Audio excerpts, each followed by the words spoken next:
Yun o, kamusta mga kalapatid, mga kapatid, mga kabro ko to. So ngayon is naglilinis tayo ng ating rito, kampo natin. Nilabas ko na yung mga patukaan at dito may bisita tayo. Yun, si Utol Katuka.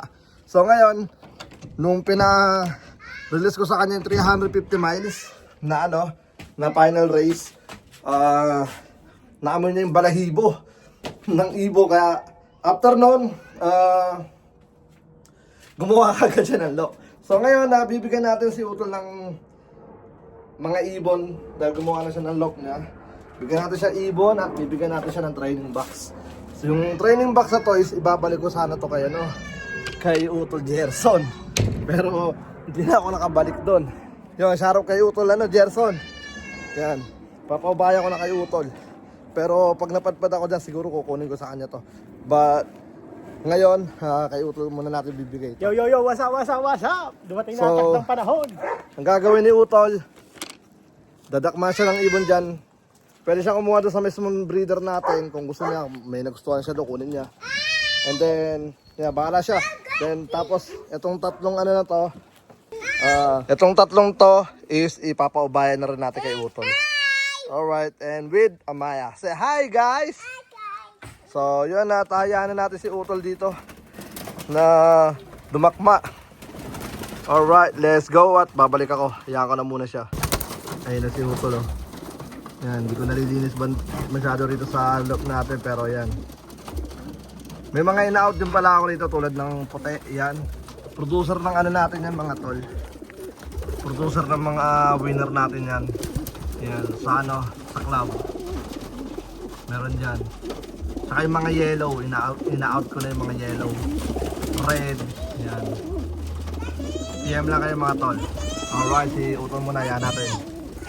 So yun na nga mga tol. Muna karami na si Utol, oh. Ilan na ba yan? Pito na. Kulang pa yan, marami pa yan dyan. Dakmay mo lahat ang gusto mo. Tapos iti-check natin kung kanino mga anak. Nandito na. Yung 2025 breeding natin. Tsaka yung mga record ng mga ibon, nandyan lahat. Kinuha ko na. Para make sure ko lang na yung mga nakuha ni Utol is mga pandigma talaga. Kasi sigurado kung lalaro to si Utol sa Waldo Praise. So dakmain niya lahat ang gusto niya. Bahala siya dyan. So bahala dyan. Siya masusunod dyan. Yan, ina-out ko yung mga yellow, mga white, mga off-color. Yan. Bagsak presyo mga tol. Tingnan natin kung paano kumilatis si Utol. Paano ba kumilatis yan? Kaya ako lang yan. Magdinilaan mo yan. Sa'yo na yan. Anong number? 353. 353. Estrano Lop. Alright! Ayun ang anak ko, no? Nandyan din siya. Okay, so yun ay almost done na. I mean, hindi pa naman. Nasa... Kasi may mga inuuna lang tayo. Yan. So... Ito na yung nagilagay. Yan, malinis na siya. Dito rin. Yeah. Kukulayan na lang yung mga tol. Tapos yung ilalim, pinapatuyo ko lang bago natin yung kalay-kayin. Yep. Hanggang dun yan sa dulo. So, di ako tumatambay rito dahil pinapatuyo ko pa yung ayat nila sa ilalim. Tapos ito, babaklasin natin yan. Tataas natin. Yep.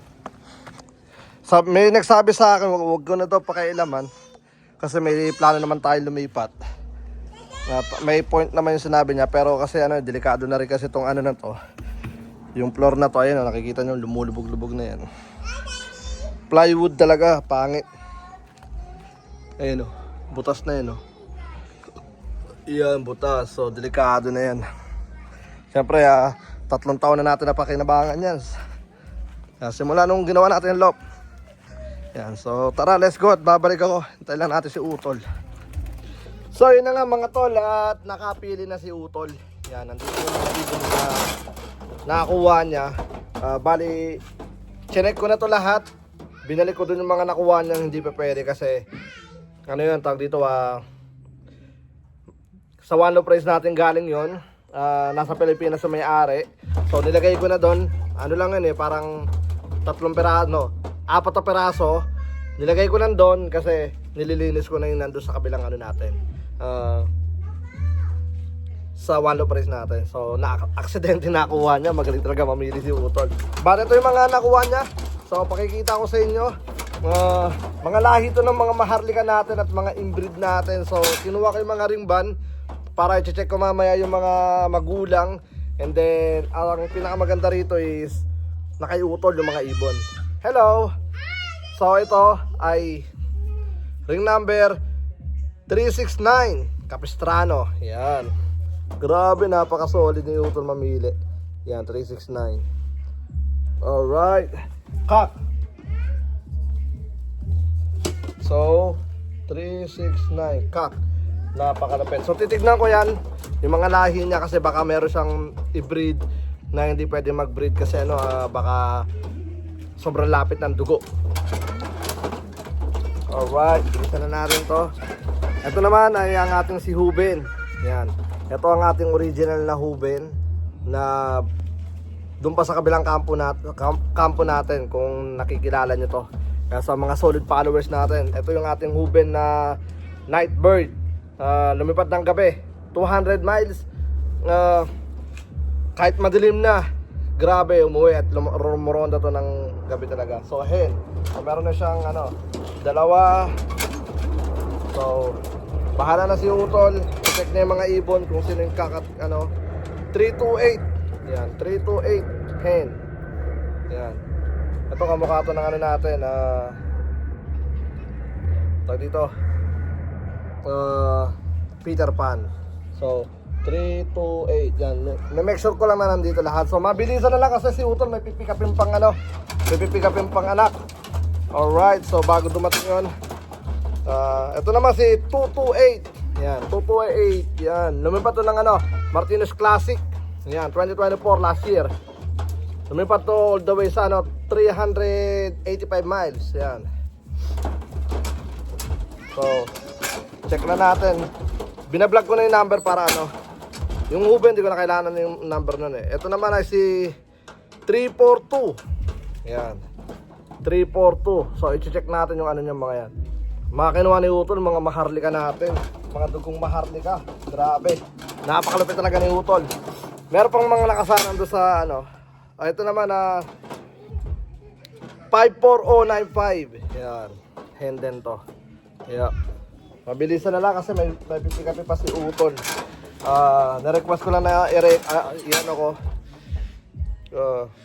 i-video ko 353. Yan, para lang yung mga tag dito. Ring number. Para lang tag dito meron akong tag dito record. Yep. Hello. 341. Yan. Halos magkakamukha yung mga kinuha ni Utol. Malupit talaga si Utol mamili. Isang birador. Yup. Ito naman ay yung ludo. Ludo naman to. Yan. Yan, hen na ludo. Yup. At ito naman ang nag-iisang import ni Utol. Galing kay Kuya Tongol. Yan. Anak ng champion ni Kuya Tongol. Yep. So, papabayan natin kay Utol. Siya bahala kasi di ako nakakatutok sa mga magagandang ibon na nandito sa atin. Ginagawa ko ng yaya dahil meron tayong pumapalo na mga warriors. So, nakatutok ako doon sa mismong dugong maharlika at sa dugong bughaw. Sila yung mga pinapadala ko. So, di pa ako basta-basta nagpapasok ng ibang lahi. Pero nandito yung mga magagaling na ibon. Tulad nito. Yan, si Utol lang muna bahala. So ayun na nga mga tol, at si Utol at merong tawag dito merong asikasuhin. Dahil syempre pa siya, dali niya pa to, tas before to kasi may pipick up siya. So kailangan bago magto makalarga na siya. So yun na nga, hanggang dito na lang muna yung video natin. At abangan nyo yung mga vlog neto doon sa channel ni Utol. Tol, ano ba channel mo? JSEP TV. JSEP TV kasi binago niya dati, ang channel niya is Kato-Kato-Ka. Yan, tapos ako si JSEP. Ngayon naman is JSEP TV. Ako si JSEP pala, baguhin ko ulit. Before, ang nun, ang unang pangalan nun pagkakatanda ko is My Day. It's my day. Yeah, hanggang sa naging Marami nang naging pangalan ng channel na yon. Yan, ay si Utol sa Kato-Kato-Ka. Na this year, focus tayo sa kalapate. So yun, itong taon na to, tututok siya. Kasi, ano kasi ang pagkakamali ko, sa kanya ko pina-release yung 350 miles.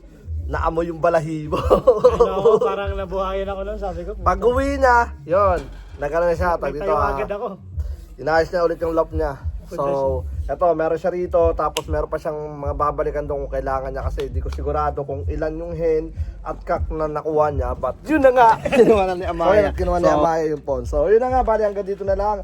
And shoutout muna kay, kay Combine Brothers Lock, kay Gerson. Gerson. Yan. Tol, pasalamat ka sa sponsor mo sana, Training Box. Oo, salamat sa sponsor. Naglalagay yung Training box. sponsor. Hindi, pag napadalo si Udo dyan, ibabalik niya. Yeah, so yun na nga. Hanggang dito na lang. Peace out at maraming salamat. Let's go.